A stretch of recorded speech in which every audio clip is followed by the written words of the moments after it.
Welcome back, squad members. We're doing another continuation on the go bag. Let's talk a little bit about first aid. Now, let me throw a disclaimer out right off the bat. I am no EMT, nor am I an ER nurse. If you want great medical schooling in first aid, find an EMT or an ER nurse, because they see a lot of stuff. So, we talked about the go bag and how we should never relinquish an opportunity to be Batman. So if you, let's say, come up on a car wreck or something, you are now and you're the first one there, you are now the first responder. So you've got to go into action. So days of yore, primary secondary survey was the ABCs. Remember that stuff? A, B, C's. Airway, breathing, breathing cardio. And anachronism now.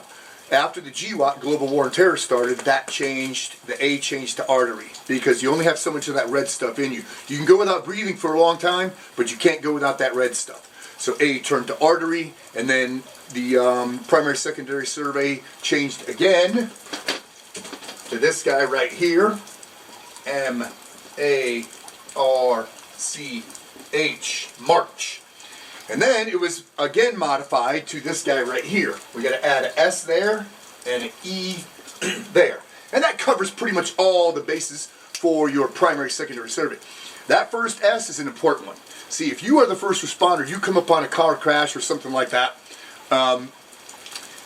we need to make sure that we are not exacerbating the situation by making it worse, by stepping into gasoline, catching ourselves on fire, hurting ourselves or somebody else. So S.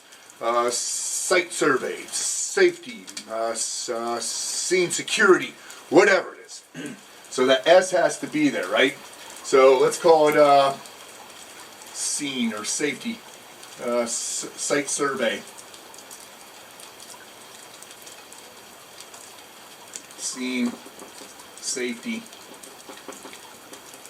Scanning the scene in the city tonight.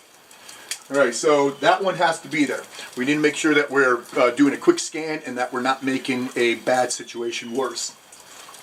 The next thing is massive hemorrhage. Massive.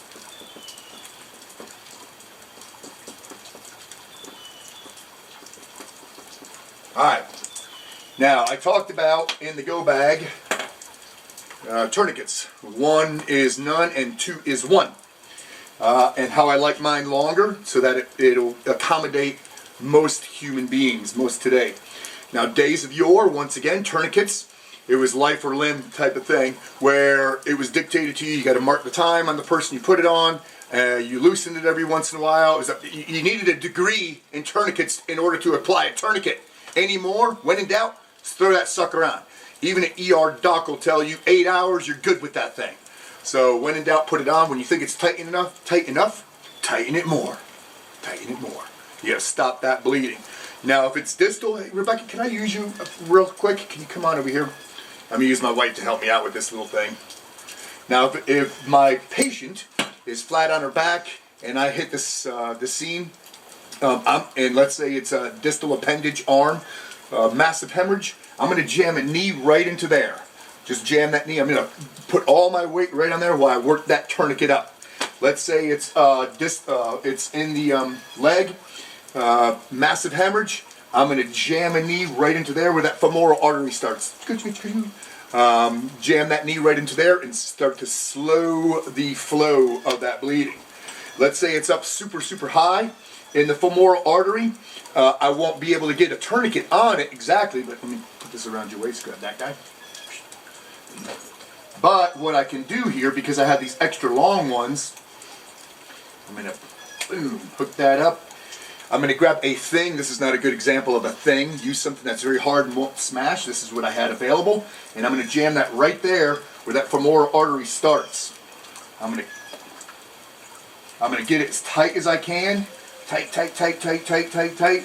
And then I'm going to start cranking down, so it'll slow that bleeding if it's a femoral artery injury that's way up high and I can't get a tourniquet on it.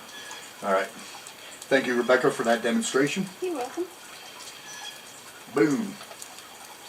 So M, massive hemorrhage. The next one, airway. All right, we need to make sure we clear the airway. And we're going to kind of tackle these three in a row. Airway, respiration, and circulation. All right, so let's talk CPR real quick.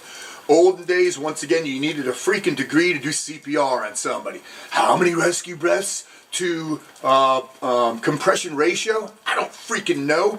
Anymore, it's just compressions. No more rescue breaths, it's just compressions. Now, keep this in mind too. You come up on the scene, you're the first responder, and you check for a distal pulse. If the person is in shock, you're not going to find a distal pulse because the human body is resilient and it will take care of itself. It'll stop, it'll regulate the heart rate and slow down the flow of blood to help make sure that the core is warmth and stabilized. So you probably won't find a distal pulse if that person's going into shock, so don't freak out. You just got to go up a little bit higher. All right. So, yeah, CPR. Good. All right. H, hypothermia.